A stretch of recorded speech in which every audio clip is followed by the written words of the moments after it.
Merhabalar, Redkan hazırlamış olduğu Pat Pat oyunu inceliyoruz. Oyunumuz 4 yaş ve üzeri çocuklarımızın rahatlıkla oynayabileceği eğlenceli bir grup oyunumuzdur. İstersek bu oyunu 2 kişi, istersek 8 kişi oynayabiliriz. Oyunumuzun kazanımları dikkat, odaklanma, konsantrasyon, hız, refleks ve görsel algıdır. Oyun kutumuzun içerisinden toplamda 54 tane kartımız çıkmaktadır. Arkadaşlar, oyunumuzun amacı iki kart arasındaki ortak şekli bulmaktır ve bulduktan sonra yüksek bir sesle telaffuz etmektir. Toplamda 5 tane farklı oyunumuz var. Her birinin özelliği de budur. İki aynı şekli buluyoruz ve yüksek sesle bulmuş olduğumuz şekli söylüyoruz. Arkadaşlar, şimdi birinci oynanış hakkında sizlere birazcık bilgi vermek istiyorum. Sizlerle birinci oynanışı oynayalım.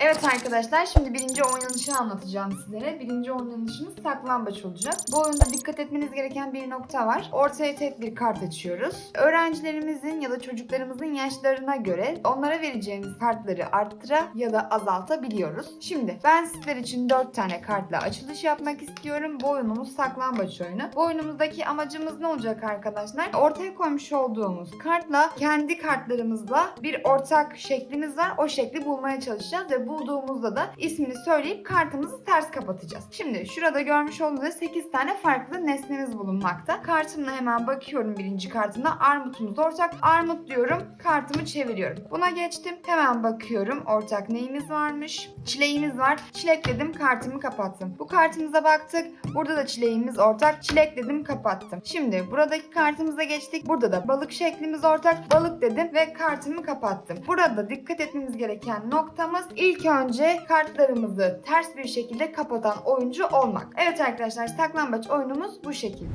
İkinci oynanış 5 parmak. Bu oyunda ise arkadaşlar her oyuncuya istediğiniz sayıda kart veriyorsunuz. İsterseniz 3, isterseniz 5. Oyuncuların yaş sayısına göre kartı artırıp azaltabilirsiniz. Ortaya bir tane kart açıyoruz ve önümüze ben şimdi 5 tane kartı şu şekilde açıyorum. Rakibimin de yan tarafında olduğunu düşünerekten onun da önüne 5 tane kart açıyorum bu şekilde. Burada arkadaşlar hızlı ve dikkatli olan kazanacaktır. Hemen hızlıca kartlarımı inceliyorum. Bu kartımla bu kartım arasında eşleşen bir şekil var mı diye bakıyorum. Şurada bir baykuşumuz var. Baykuşumuz eşleşiyor. Hemen aldım, baykuş dedim. Kartı üzerine koydum. Şimdi burada ne oluyor? Aşağıdaki kart değişti. Bu sefer güncel bir kart geldi. Hemen ikinci kartımla diğer kart arasında eşleşen bir şey var mı diye bakıyorum. Rakibiminkini de hareket ettireyim. Roketimiz var. Roket dedi. Kartı koydu üstüne. Şimdi bu tarafa geçtik arkadaşlar. Burada da yine roketimiz aynı ortak. Roket dedim, koydum üstüne. Şimdi yan tarafa geçtim. Burada balığımız ortak. Balık dedim, koydum üstüne. Buraya geldik. Kirazlar ortak. Kiraz dedim, koydum üstüne. Şöyle hızlıca bakıyorum. Burada balığımız ortak. Balık dedim, koydum. Kimde ortak varsa arkadaşlar o hemen kartını koyuyor. Sıra burada beklemiyoruz. Mesela burada ağırlık var. Ağırlık ortak, koyduk. Şöyle bakıyorum ortak ne var diye. Hızlı bir şekilde dondurma ortak. Dondurma dedim, koydum arkadaşlar. Ve son olarak da maymunumuz ortak. Maymun dedim, koydum. İlk kartlarımı çıkarttım. Ve bu sefer ne oldu? Rakibimde sadece bir tane kart kalmış oldu. Bu sefer oyunu ben kazanmış oluyorum. Yani burada elimizden en hızlı bir şekilde kartlarımızı çıkartmaya çalışıyoruz. İkinci oynanışımız yani 5 parmak oyunumuz da bu şekilde. Üçüncü oynanışımız kuyu oyunu arkadaşlar. Şimdi burada dikkat etmemiz gereken bir noktamız var. Kaç tane oyuncumuz varsa her birine birer tane kart vererek şu şekilde elimizdeki bütün desteği azaltıyoruz. Yani bütün desteği dağıtıyoruz. Dağıttıktan sonra arkadaşlar sonda kalan desteği yani sonda kalan kartı ortaya açıyorum ve burada yapmamız gereken şey elimizde böyle kapalı bir şekilde destelerimiz olacak. Her oyuncu kendi destesini en hızlı bir şekilde bitirmeye çalışacak. Yani bir tane göstereyim ben size. Açtım elimdeki kartı. Ne ortak var? Altıgen. Mor altıgen dedim. Kartımı koydum. Bir tane daha çevirdim. Bakıyoruz hemen ortak neyimiz varmış burada? Roket. Roket dedim. Koydum kartı. Baykuşumuz varmış. Baykuş dedim. Koydum. Çevirdim. Neyimiz ortakmış? Şöyle hızlıca bakıyoruz.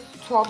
Topumuz. Hemen çevirdim. Raket. Raketi koydum. Bu şekilde söyleye söyleye devam ediyoruz arkadaşlar. Ve en hızlı bir şekilde elimizdeki kartların hepsini ortaya koymaya çalışıyoruz. İlk gören kimse o kartı açıyor. Yani burada yine bir sıra yok. Herkes kartlarını elinden hızlı bir şekilde çıkartmaya çalışacak. Bu oyunumuzda arkadaşlar hızlı ve refleksimiz çok önemli olacak. Yani daha hızlı bir şekilde elimizdeki kartları elimizden çıkartmaya çalışacağız. Elimizde kart kalmaması gerekiyor. Yani kart bırakmadan ilk oyuncu olmaya çaba göstereceğiz. Bu oyunumuzun oynanışı da bu şekildeydi. Evet, dördüncü oyunumuz istenmeyen hediye. Bu oyunda ise arkadaşlar her oyuncuya bir tane kart veriyoruz. Kapalı bir şekilde veriyoruz. Ortaya ise arkadaşlar açık bir şekilde kartlarımızı koyuyoruz. Oyuna başlayacağımız zaman arkadaşlar kartlarımızı açıyoruz ve bu sefer ne yapıyoruz? Rakibim benim kartıma bakarak ortayla eşleşen bir şey bulması lazım. Mesela balık eşleşiyor. Balık diyecek, bana kartı verecek. Mesela şimdi ben rakibime bir tane kart vermeye çalışayım. Onun kartıyla eşleşen bir şey görmem lazım buradaki. Onu o karta hediye edeyim. Burada altıgenimiz var. Altıgen diyorum. Kartı rakibime hediye ediyorum. Bu sefer ne olacak? Size verecek kartlar sürekli değişeceği için aşağıdaki kartlarla, yani ortadaki kartlarla sürekli destemiz yenilenmiş ve şekillerimiz değişmiş olacak. Bu sefer yeni bir renk gelecek oyunumuza. Şimdi hızlıca bakalım arkadaşlar hangi kart eşleşiyormuş. Şöyle bakıyoruz, inceliyoruz. Yine altıgen. Altıgen dedim, verdim. Ondan sonra devam ediyoruz. Basket topu dedim, verdim. Ondan sonra şöyle kendiminkine bakayım. Penguen dedim, aldım. Bu şekilde devam edeceğiz. Yani arkadaşlar rakibim benim kartlarıma bakacak. Ben de rakibimin kartına bakacağım. Ortadaki kartlarla eşleşen bir nesne, cisim var mı diye. Dördüncü oynanışımız da bu şekilde.